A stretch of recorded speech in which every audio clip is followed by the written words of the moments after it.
Good morning. My presentation today is on antimicrobial susceptibility of Clostridium perfringens isolates obtained from commercial Ontario broiler chicken flocks. What is this research about? This research is about Clostridium perfringens, which is a causative agent for necrotic enteritis, a disease that occurs in broiler chickens 2 to 6 weeks of age. Recent studies have found reduced antimicrobial susceptibility of Clostridium perfringens isolates to important antimicrobials used to prevent and treat diseases such as necrotic enteritis. And antimicrobial resistance is a problem because it threatens the potential effectiveness of these antimicrobials to treat and prevent diseases in the future. Our objectives for the study were to determine the antimicrobial susceptibility of C. perfringens isolates obtained from a representative sample of Ontario broiler chicken flocks for 11 antimicrobials of importance to veterinary medicine. How did we do this research?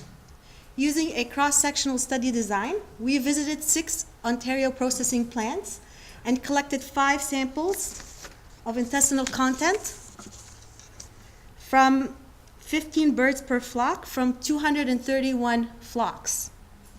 We then sent these samples to the Animal Health Laboratory for microbiological testing. We tested these isolates for the presence of genes that might cause disease, such as the alpha toxin, the beta toxin, and the NetB toxin. We also tested these isolates using minimum inhibitory concentration testing. And what did we find? This graph shows the proportion of resistant isolates. On the y-axis are the antimicrobials in order of importance to veterinary medicine. VCIA stand for veterinary critically important antimicrobials, and VHIA stand for veterinary highly important antimicrobials. The x-axis shows the proportion of resistant isolates and 95% confidence interval.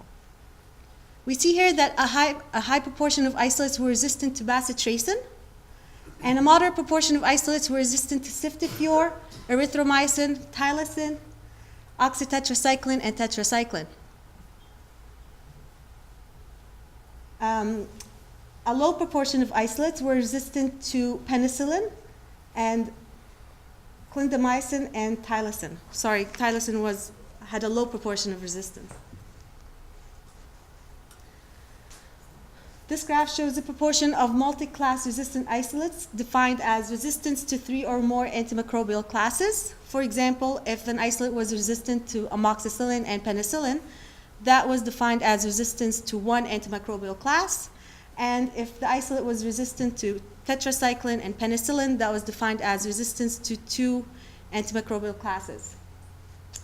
In blue, we found that 63.8% of C. perfringens isolates in our study were multi-class resistant isolates, and 64.5% of NetB isolates were multi-class resistant isolates.